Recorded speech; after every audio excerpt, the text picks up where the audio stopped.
Vietnam's geographic position is in Southeast Asia. It borders China to the north, and Laos and Cambodia to the west. To the east, it is bordered by the South China Sea, also known as the East Sea. Thanks to its geographic position and long coastline, it was easy for foreign ships, and the missionaries aboard them, to visit its ports.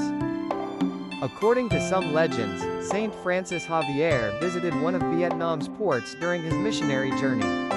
However, there is no solid historical evidence. According to a Vietnamese historical document, in 1533, a missionary named Ignacio arrived in several villages in northern Vietnam, preaching the gospel.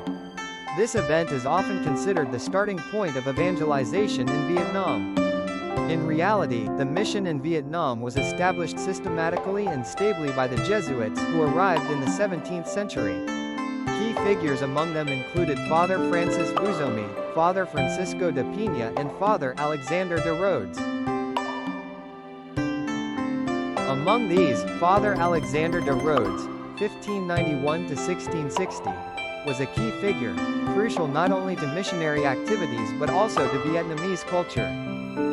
After studying the language with Father Pina and other local converts, Father Alexander de Rhodes effectively codified the Vietnamese language using the Latin alphabet.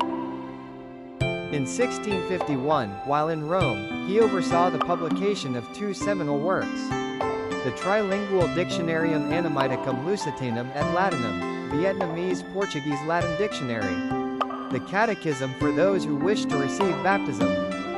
Indeed, the publication of these works not only aided evangelization but also systematically codified the Romanized Vietnamese writing system. Recognizing that foreign missionaries couldn't reach all areas, Father Alexander de Rhodes focused on training local Vietnamese catechists. These catechists, key figures like Andrew Phu Yen, a disciple of de Rhodes who would later be martyred, became the effective long arm of the mission, dramatically speeding up the spread of the gospel.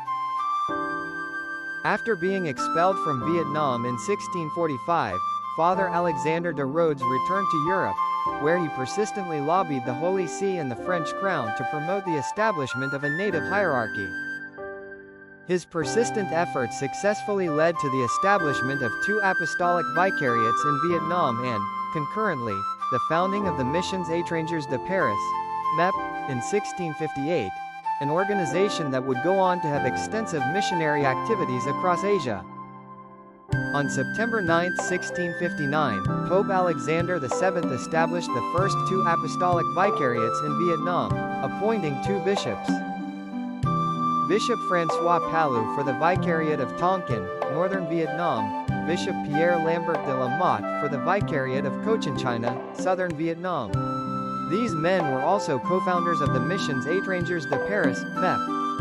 These two bishops were sent to Vietnam, carrying the historic instructions, 1659, from the Congregation de Propaganda Fide.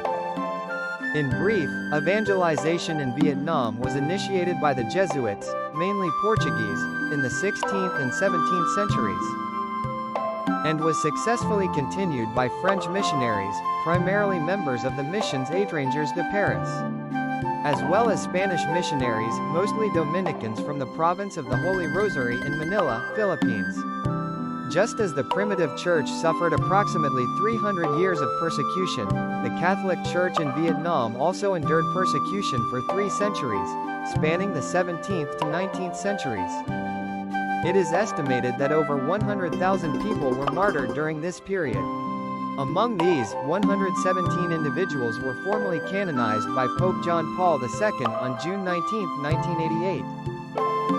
Pope John Paul II, later beatified the catechist Andrew of Phu Yen, a disciple of Father Alexander de Rhodes and one of the earliest martyrs, on March 5, 2000. As Tertullian famously remarked, Sanguis Martyrum, Semen Christianorum, the Catholic Church in Vietnam continued to develop and flourish despite immense difficulties. As of 2025, the Catholic Church in Vietnam has 27 dioceses and approximately 8 million faithful, representing roughly 8% of the country's total population. As a sign of its vitality, the church in Vietnam today features 49 bishops, 31 in office, 18 emeritus. over 5,000 priests, diocesan and religious, and 11 major seminaries training approximately 2,000 seminarians. It is essential to acknowledge the critical contributions of both the Institutes of Consecrated Life and Societies of Apostolic Life. For men, these include the Dominicans, Franciscans, Jesuits, Salesian, and Redemptorists. For women, the long history of the Church in Vietnam has been sustained by groups like the Lovers of the Holy Cross, the Sisters of St. Paul of Chartres, the Dominican Sisters, the Franciscan Sisters, and numerous others. In conclusion, after nearly 500 years of receiving the gospel, the Catholic Church in Vietnam, despite immense challenges and difficulties, continues to grow and advance in faith, hope, and love. Guided by the Holy Spirit, through the College of Bishops, and with the collaboration of priests, religious, men and women, and all the lay faithful, the Church in Vietnam, in the unity of the Universal Church, with the intercession of Our Lady of La Vang, Mother of Vietnam, continues its synodal journey toward sanctity, proclaiming the gospel of Jesus Christ to its neighbors and to the whole world.